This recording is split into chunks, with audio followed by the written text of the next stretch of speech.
Hello everyone, welcome to सृजन classes. तो political science की हमारी जो सीरीज चल रही थी उसको आगे बढ़ाते हुए आज यहाँ पे हम लोग देखेंगे सामाजिक समझौता। जो सिद्धांत हम लोग इससे पहले पढ़े थे उसी में जो इस समझौते के जो प्रबल समर्थक थे जैसे हॉब्स, लॉक, रूसो को, उनको हम लोग पर्टिकुलर अलग अलग पढ़ते हुए चलेंगे क्योंकि इनसे क्वेश्चंस पूछे जाते हैं और कई तरह से अलग अलग तरीके से क्वेश्चन बनते हैं, बहुत सारे बनते हैं। तो आइए आज हॉब्स के बारे में यहाँ पे जानेंगे। जैसा कि सामाजिक समझौता जो सिद्धांत के प्रतिपादक लोग हैं, प्रतिपादक नहीं कहेंगे, एक तरह से कहेंगे जो समर्थक हैं, वो ऐसा मानते हैं कि जो राज्य की स्थापना जब हुई उससे पहले क्या था कि मतलब जो लोगों की जो अवस्था थी वो प्राकृतिक अवस्था थी, रहने की जो अवस्था थी जिसमें लोग रहते थे वो प्राकृतिक अवस्था थी, और वह जो अवस्था थी वो पाशविक थी, पूरी तरह से घृणित थी।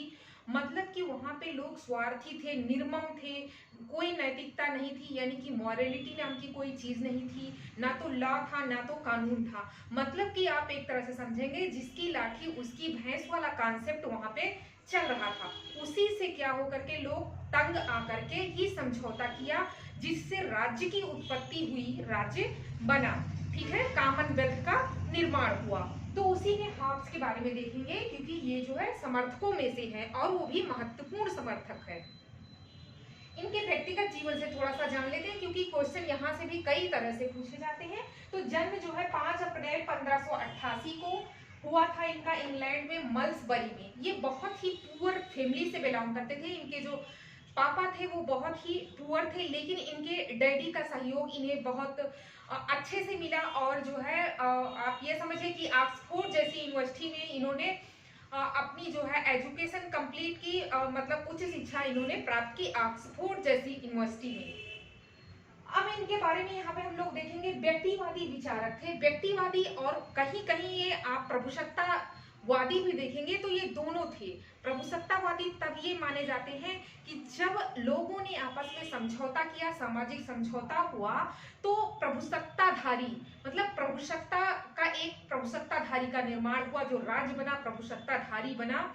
तो उसमें जो है जब ये कहते हैं, हॉब्स कहते हैं कि उसका कानून ही सब कुछ है, तब आप उनको क्या मानेंगे, उस तरह से जब देखा जाता है तब ये क्या हो जाते हैं, प्रभुसत्तावादी कहे जाएंगे। और व्यक्तिगतवादी विचारक इनको इसलिए कहा जाता है क्योंकि व्यक्ति को राज्य के विरोध का अधिकार देते हैं। कहते हैं कि जब व्यक्ति का के अधिकारों का हनन हो रहा है तो वो जो है विरोध कर सकता है, इसीलिए इनको व्यक्तिवादी भी कहा जाता है। यानी कि किसी भी दशा में मानव का जो है व्यक्तिगत, जो मतलब एक तरह से समझिए कि मौलिक अधिकारों का हनन अगर होगा तो वो उसका विरोध कर सकता है। यह पहला दार्शनिक था जिसने राजनीतिक चिंतन में निरंकुशतावाद एवं धर्म निरपेक्षता के लिए वैज्ञानिक आधार तैयार किया। यह ऐसा पहला दार्शनिक था जिसने निरंकुशतावाद यानी कि संप्रभु का निर्माण हुआ और जिस पर कोई अंकुश नहीं लगा सकता, और धर्मनिरपेक्षता यानी कि राज्य का कोई धर्म नहीं होगा, इस पर वैज्ञानिक आधार तैयार किया। एक चीज और है, याद रखेंगे कि इनके ऊपर जो है दो चीजों का बहुत ही गहरा प्रभाव पड़ा। वो गैलीलियो का था, गैलीलियो का प्रभाव इन पे पड़ा। और जो है जब ये जो है इंग्लैंड में क्या चल रही थी, यहाँ पे गृह युद्ध की स्थिति चल रही थी, इन दोनों चीजों का इनके ऊपर बहुत प्रभाव पड़ा।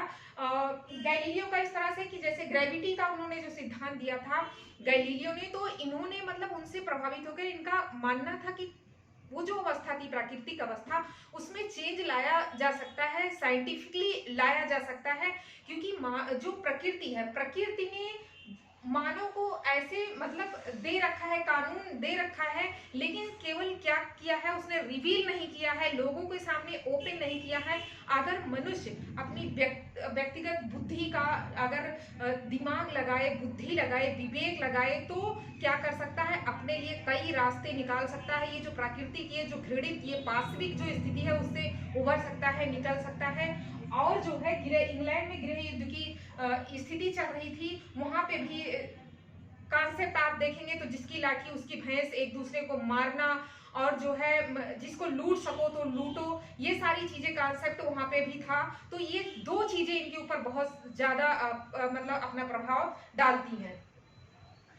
हमने देख लिया कि इंग्लैंड में गृह युद्ध की स्थिति थी, इसीलिए हॉब्स ने क्या कहा है, हॉब्स ने कहा है मोस्ट इंपॉर्टेंट, इसको जरूर करेंगे, कई बार ये क्वेश्चन समझ लीजिए कि आना बिल्कुल तय है। घुमा फिरा के मैं और भय जुड़वा पैदा हुए हैं, अर्थात जुड़वा भाई है, ठीक है, ये पूछा जाता है। उसके बाद हॉब्स के विचार, मानव का जो स्वभाव है, ये कहते हैं कि मनुष्य एक असामाजिक प्राणी है।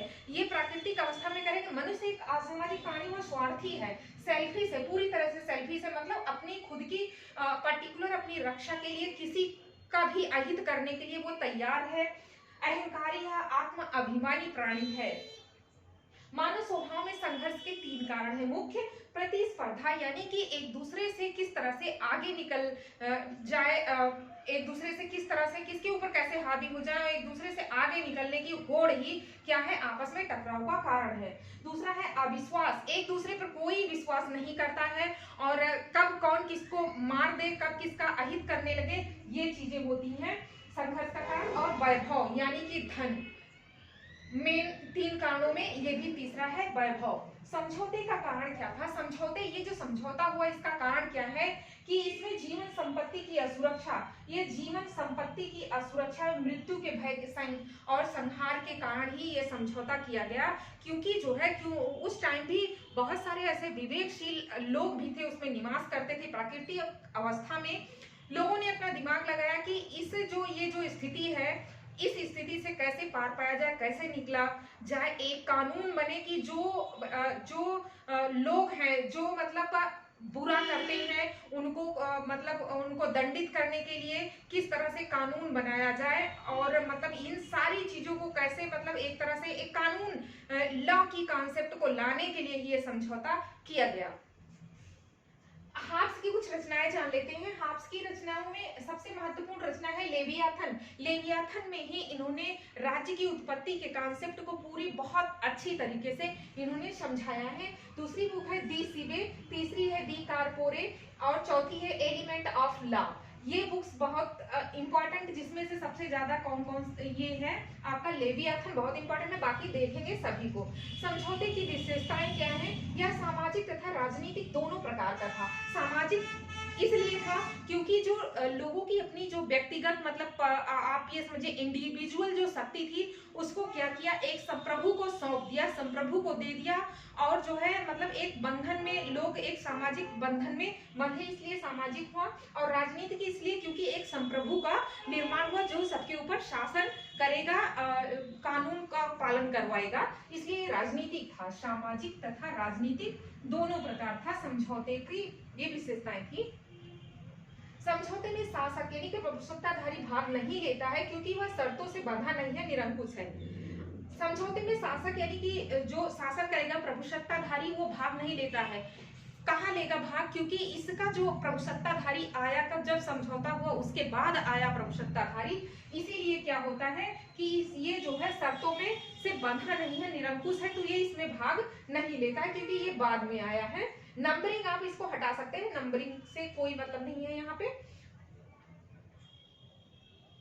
प्रभुसत्ताधारी का आदेश कानून है। प्रभुसत्ताधारी का जो आदेश है वो आप क्या कह सकते हैं कि कानून है। ये किसने कहा है? ऑस्टिन ने कहा है कि प्रभुसत्ताधारी का आदेश ही कानून है। एज इट इज जो है आपसे स्टेटमेंट पूछा जाता है, किसने कहा है? ऑस्टिन ने कहा है। कानून संप्रभु का आदेश है, कानून संप्रभु का आदेश है, दोनों इंपॉर्टेंट है, दोनों स्टेटमेंट इंपॉर्टेंट है। कानून संप्रभु का आदेश है, ऑस्टिन और हॉब्स का ये स्टेटमेंट है। समझौते को बनाए रखने के लिए हॉब्स दंड के भय को आवश्यक मानता है। समझौते को बनाए रखने के लिए हॉब्स जो है दंड को भी मानता है कि जिससे व्यक्ति डरेंगे और जो है कानूनों का पालन करेंगे और किसी का अहित नहीं करेंगे, इसलिए दंड भी होना आवश्यक है। फिर नीचे स्टेटमेंट है, बिना तलवार की शक्ति की संविदाएं केवल शब्द जाल है। बिना तलवार की शक्ति की संविदाएं केवल शब्द जाल है। इंपॉर्टेंट ऑलरेडी मैंने लिखा है और ये जो है बहुत ज्यादा इंपॉर्टेंट है। किसने? ये हॉब्स का ही है, हॉब्स का ही कथन है। हॉब्स ही कह रहा है कि बिना तलवार की शक्ति की संविदाएं केवल शब्द जाल है। तो ये हम लोग हॉब्स के बारे में देखें। थोड़ा बहुत और जो जरूरी होगा वो लॉक के साथ हम लोग देख लेंगे, ऐड कर देंगे। तो ये आज हम लोगों ने हॉब्स के बारे में सामाजिक समझौता सिद्धांत के अंतर्गत देखा। तो अगर अभी तक आपने चैनल को सब्सक्राइब ना किया हो कर लीजिए और उसके बाद में कमेंट के द्वारा अपनी ओपिनियन भी जरूर बताएं। मिलते हैं नेक्स्ट वीडियो में। Thank you.